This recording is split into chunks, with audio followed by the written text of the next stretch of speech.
My brother lied, you were never in the will. So I uncovered his secret emails manipulating our father, took them to court, and had his entire share taken away. I remember when I could trust my brother Torvald with anything. We were born and raised in Boise, Idaho, to a family of hard-working immigrants. Dad's life revolved around the hardware store he built from nothing. I can still picture him in his gray work shirt, sleeves rolled up, dust on his hands as he greeted every customer who walked in. His hands were worn, cracked, but strong, the hands that built our family's future. Growing up, I thought Torvald and I were going to be just like him. United. A-team. When we were kids, we did everything together. I remember winter mornings when we'd shovel snow from the driveway, passing a single pair of gloves between us, laughing as we stamped our feet against the cold.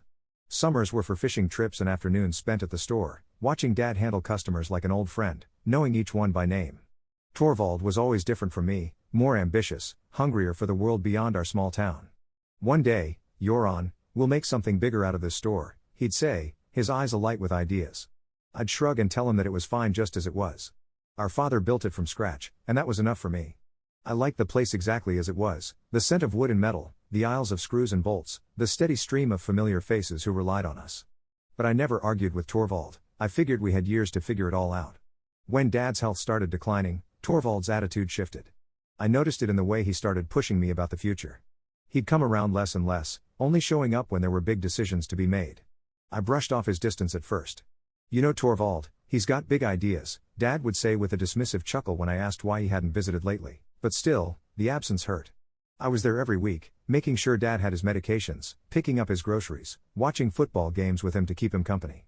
I loved those afternoons, hearing his stories about how he'd left Norway with nothing but a suitcase and a dream, building the store brick by brick, day by day. But when I mentioned these moments to Torvald, he'd wave them off, saying, "We've got to think bigger, you're on. We can't just hold on to the past forever." I thought we could still find a way to work together, to respect Dad's wishes and each other's dreams. But after Dad's health took a serious turn, Torvald started making excuses not to visit, showing up only when he had something to say about what should happen next. He'd throw around phrases like business expansion and modernization, but I kept telling him, "Torvald, let's just focus on Dad right now, okay?" He'd sigh, frustrated, but he'd let it drop. Until the day Dad passed. I'll never forget that last conversation with Dad. He was weak, his voice barely more than a whisper, but he looked at me with that steady, unwavering gaze he always had. "You're on," he said, reaching for my hand. "Take care of the store. Take care of the family." I promised him I would. I thought that was all he needed to hear. But the day after the funeral, Torvald sat me down with a look that made my stomach drop. "You're on," he began, his voice dripping with this solemn authority that made me immediately suspicious. "I don't know how else to tell you this, but you're not in the will." I stared at him, waiting for the punchline. "What are you talking about?" I said, barely able to form the words. "Dad left everything to me. The store, the house, everything," he said, his voice smooth, almost rehearsed. I shook my head, laughing, almost hysterically. "That's not possible. He wouldn't do that." Torvald sighed, looking down as if this was hard for him too. "I know it's a shock, but it's true. I even checked with the lawyer, you're on. There's no mention of you." The words hit me like a fist to the gut. All those years I spent by Dad's side, taking care of him when Torvald was nowhere to be found. All those nights I stayed up, making sure his bills were paid, his medications were right. And here I was, told that none of it mattered. Why didn't Dad tell me himself? I demanded. My voice was shaking, but I was too angry to care. Torvald shrugged, avoiding my gaze. "Maybe he didn't want to hurt you. Maybe he thought it'd be easier this way. That doesn't make any sense." I shot back, my voice rising. "He was going to sit us down and go over everything. He said so." Torvald shifted uncomfortably, his eyes flickering. "Look, I don't know what you want me to say, you're on. I'm just as shocked as you." But there was something about the way he looked at me, the way he quickly averted his gaze. I could tell he wasn't shocked at all.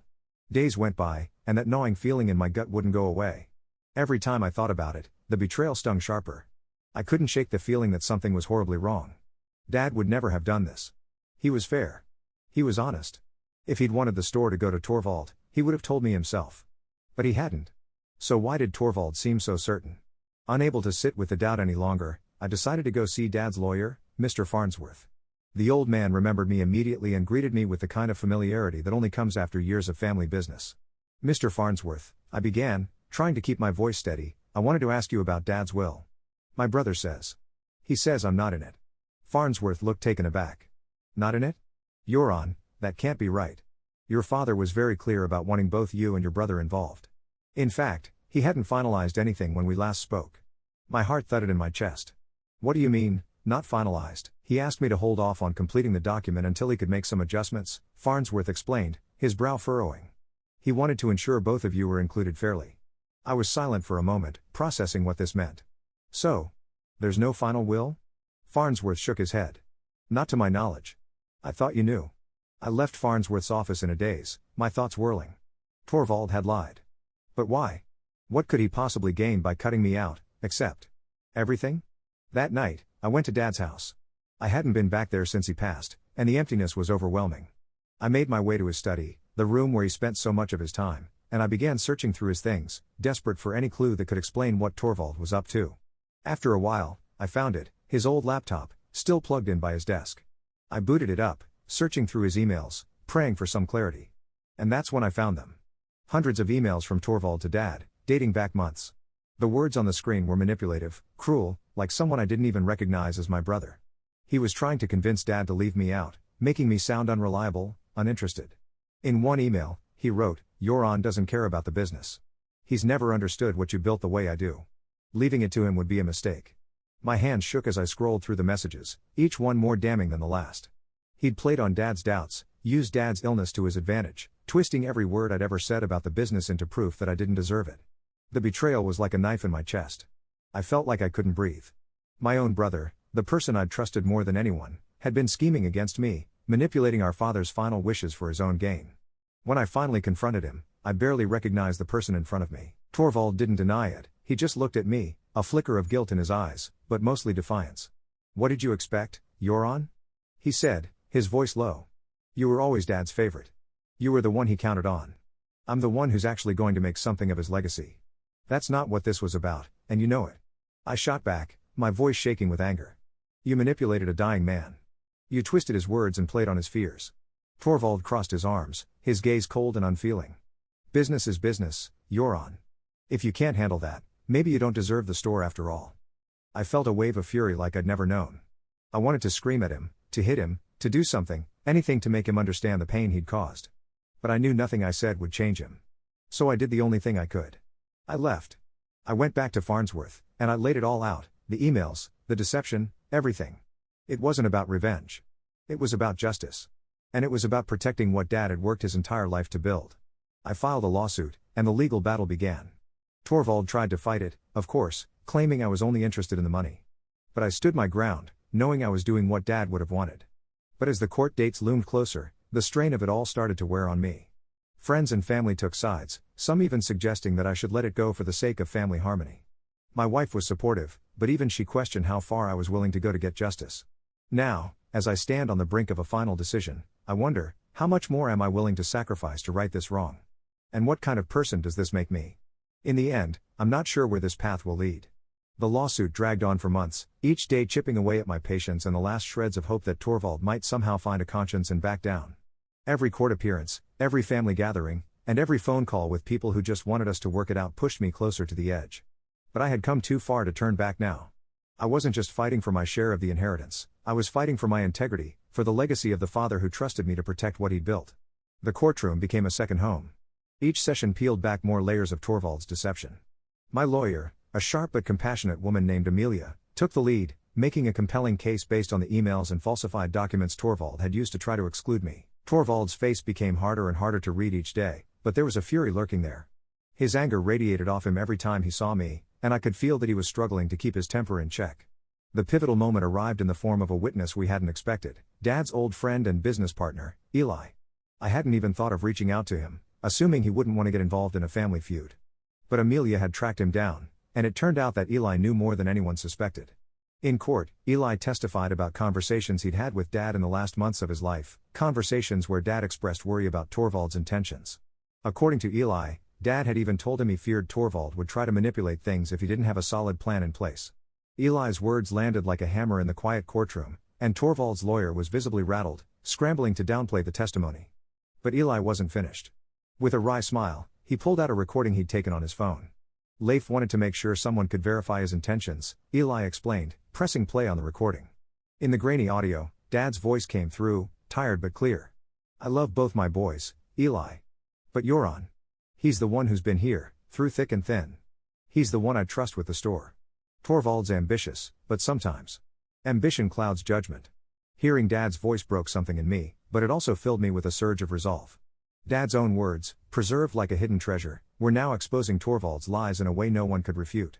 From there, things unraveled fast for Torvald. His lawyer grew more desperate, attempting to paint me as greedy and manipulative, but the evidence against Torvald was overwhelming. The emails, the fake documents, the testimonies, all of it painted a clear picture of who had betrayed whom. And as Torvald's case crumbled, his fury exploded. During a break, he cornered me in the hallway outside the courtroom.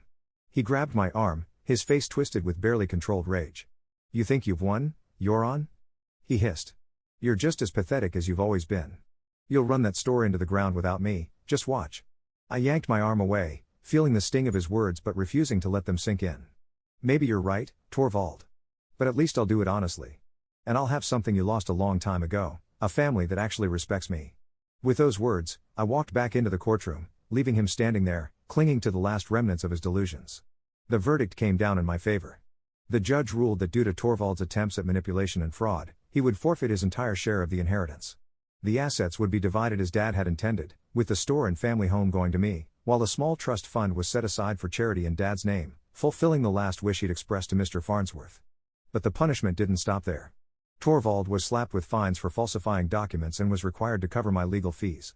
The financial hit was significant enough that it threatened his own business ventures, the very ones he'd been so eager to protect. The sight of his defeated face as the verdict was read was the kind of justice I never thought I'd experience. It wasn't just about the money, it was about showing him that his actions had real, lasting consequences. The weeks after the trial felt surreal. For the first time in years, I could breathe again, free from the weight of Torvald's betrayal.